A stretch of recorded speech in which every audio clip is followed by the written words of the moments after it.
Hi and welcome to our next tutorial in Photoshop. In this tutorial, we're going to take a look at a couple of new things, some things that will help you create interesting backgrounds.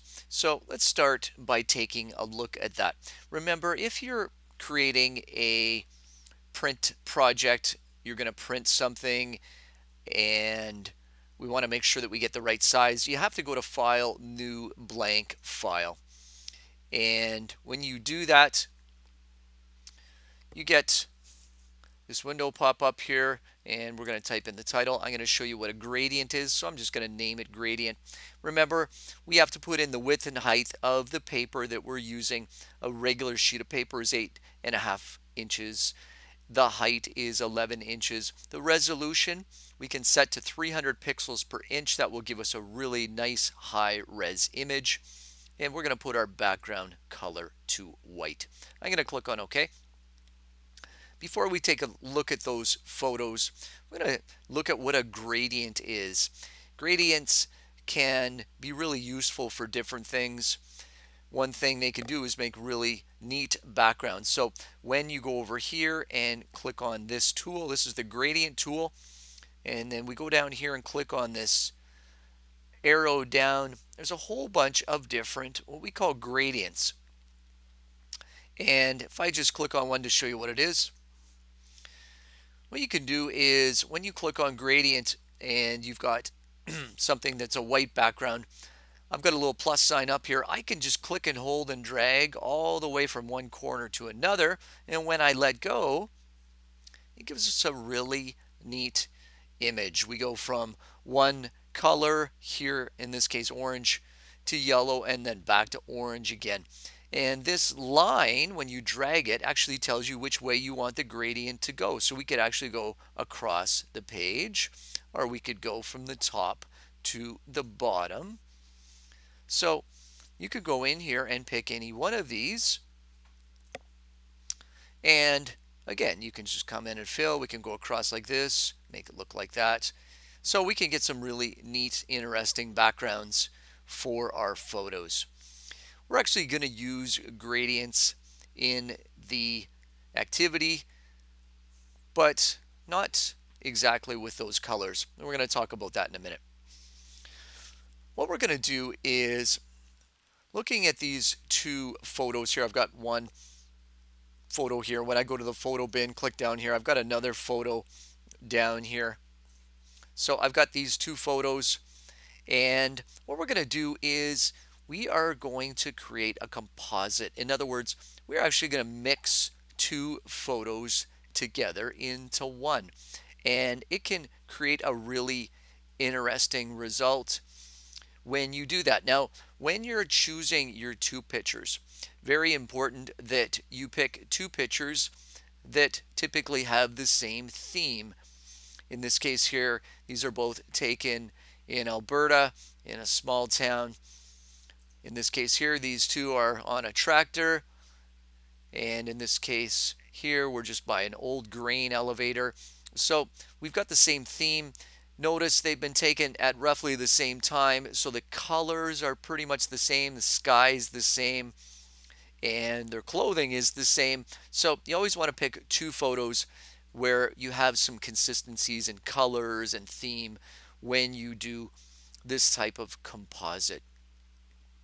Now, in order to get started, what we do is click on photo bin in the bottom here, and what I'm going to do is I'm going to click and drag this photo and put it over top of this one. Now you can see here that they are not the same size. This one here in the back has a larger width than this one here. Now be very careful when you go up here and you grab the move tool and you click on that.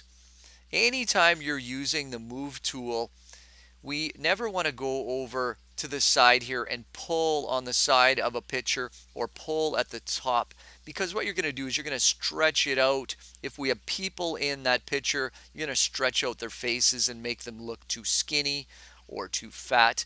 Anytime you're resizing, we always want to grab in the corner, and what that does is it keeps what we call the same aspect ratio of the picture. In other words, the same dimensions along the sides. They might be a little bit bigger. If this side gets bigger, this side gets bigger as well, or at the same rate. So be careful when you're using the move tool and you're resizing pictures. We always do it from the corner. Now I'm going to just drag this over to this side here, because what I want to do is I want to combine these two pictures together. I can't really see these two here that well here, but it is a funny picture with these two riding the tractor, and I'm going to blend it with this picture in the back here. So the first step is putting the picture on top of this one here. So I've done that using the photo bin. The next thing I'm going to do is I'm going to use a layer mask. So you're going to go up here, and this tool here with a rectangle with a circle in it, it's a layer mask. We're selected on the photo that we just brought in. We want to make sure we're selected on that one, and I'm going to click on layer mask. Notice here it creates this here. Now what we're going to do is we are going to use a gradient to blend these two together, because we want the blend to look very natural. So how do you do that? Well, we're going to go over here to the gradient tool, select the gradient tool. Now we need to select the right one here. We need the black to white, the foreground to background. So I'm going to select that one. That's under default. So I've got that one selected here. Now, what you're going to do then is we are going to take our mouse. You can see the plus sign. It's ready to do a gradient. So the gradient we're going to do is we are going to start at the edge here, and I'm going to pull it to the left. In other words, I want the blend to start roughly here, and I want it to finish roughly here. So watch when I do this. I'm going to click on this image here and pull it across and let go. And there you can see that now we have a nice blend between these two photos. If I don't like exactly the way it blended, I can actually do it again. I just need to click on my mouse. Maybe I'm just going to pull it up over like this and let go. And I'm going to blend it like that. So we've got a nice blend between these two. Now, if you look at this here, I'm just going to try it once more time. There, I get a little better blend there. Notice that for her, you can see that she is still a little bit transparent with that blend, and we want to make that look a little more natural. And the way you do that is we're actually going to paint on the layer mask. Whatever we want to come through, we have in black. So notice that this is coming through in the image. And if we want more to come through, we basically have to paint black onto this layer mask. So you're going to use your brush tool.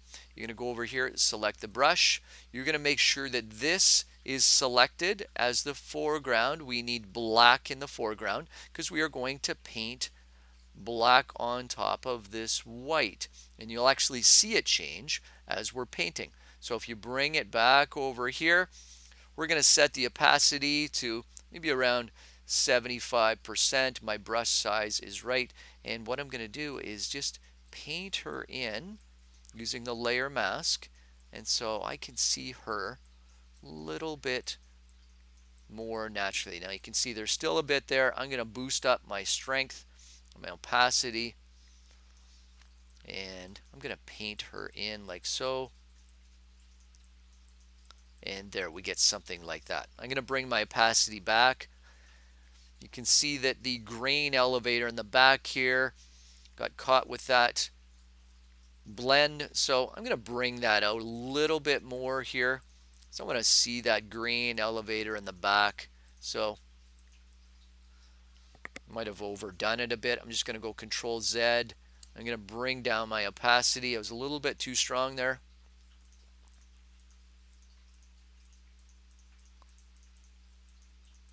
So there. Now I can see the grain elevator in the back. I can see the two girls here, and I can see them here as well. So that is merging two photos using a composite with a layer mask gradient. You're going to try this now and post it on your website. Have fun with it. Take care. We'll talk to you soon.